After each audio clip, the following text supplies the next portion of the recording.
Welcome to the History of North America. I'm Mark Vinette. The first known penetration of the interior of the continent through the St. Lawrence River Gateway took place in 1535 when Jacques Cartier returned as leader of a new expedition. Pressing upstream in 3 small vessels, he reached the Amerindian village of Stadacona, near the present site of the city of Quebec. A little more than 150 miles farther upstream, he reached the end of navigation at a large island in the river. Here, he found another Amerindian village called Hochelaga on the site of the present city of Montreal.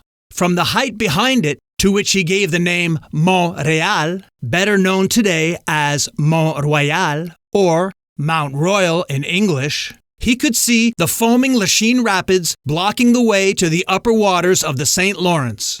At Stadacona, Cartier and his followers passed a bitter winter with the help of Chief Donnacona.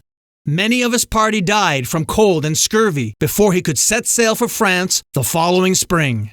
The epic voyages of this titan of history have become legendary. Jacques Cartier is considered a national hero and icon across Canada, with many place names testifying to the importance of the great explorer. Tributes include Place Jacques Cartier in beautiful Old Montreal and the magnificent Jacques Cartier Bridge, built in 1936, which spans the waterway he navigated, the mighty St. Lawrence River. Among the zealous early missionaries in Canada was a group of Catholic militants who wanted to return to the original idealism of the Gospels. In 1641, they landed in New France, and the next year founded a Christian village, Ville Marie, on the island of Montreal. This colony was the product of the visions of provincial financier Jérôme Le Royer de la Nauversière, to whom God had spoken of this mission in a dream. Le Royer and his wife invested their fortune in this undertaking. They recruited volunteers, among whom were Paul de Chomedy de Maisonneuve, a soldier in his 30s who commanded the expedition, and Jeanne Mance, age 34, a French nurse and settler who established its first hospital, the Hôtel Dieu de Montréal, in 1645. She returned twice to France to seek financial support for the hospital. With donations, she opened a new building on St. Paul Street and directed its operations for 17 years. A new stone structure was built in 1688, and others were built thereafter. After providing most of the care directly for years, in 1657, she recruited 3 sisters and continued to direct operations of the hospital. She died in 1673 and was buried in the church of her beloved Montreal Hospital. 2 centuries later, in 1861, the hospital was moved to the foot of Mount Royal. In Quebec City, the Jesuits and Governor Montmagny tried to dissuade them from their undertaking on account of the war with the Iroquois. They felt this plan could not hold out against their raids. The scheme of this new company is so absurd, the governor said, that it would be better to call it the foolhardy enterprise. Sir, replied de Maisonneuve, what you say would be correct had I been sent to choose a site, but as it was determined by my company that I would go to Montreal, it is for me a question of honor, and you will find it good that I go up there to begin a colony, even though every tree of this island were to change into an Iroquois. Throughout the 17th century, the Iroquois were a military power to be reckoned with. Battles in 1626 brought them victory over the Mohican and gave them control over the Hudson Valley. They invaded the territory of the Huron in the 1640s, then intensified their campaign against the settlers of New France, including Montreal. The Jesuits described the Iroquois fearfully, as follows: they come like foxes in the woods. They attack like lions. They flee like birds. They could pass before our settlement in broad daylight and nobody would be able to pursue them or recover the captives they had seized. The Iroquois were masters at guerrilla warfare. striking with quick, devastating raids that kept their casualties to a minimum. The 12,000 members of the 5 nations, this number grew considerably through the practice of adopting prisoners, could summon 2,200 disciplined warriors. The little French colony on the St. Lawrence River had only 350 inhabitants. This tiny foothold was left to defend itself when the French crown refused to help.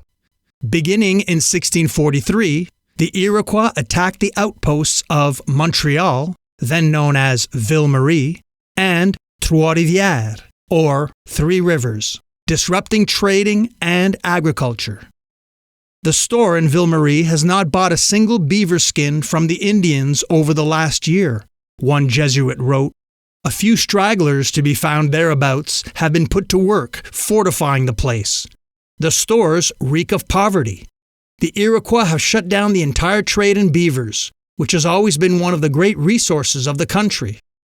The Iroquois effectively seized control of the fur trade, blocking French access to the interior and preventing other native nations from trading with New France. Our enemies, the Iroquois, are preventing us from enjoying the commodities of the country, wrote merchant Pierre Boucher. Boucher had arrived in Quebec at the age of 13 and would go on to become the governor of Trois-Rivières.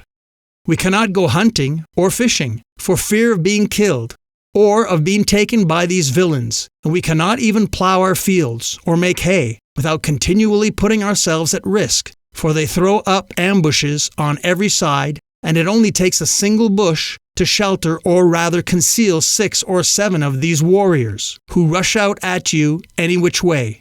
So you can imagine that we are always on our guard, and that a poor man is never safe for long if he wanders off from the others.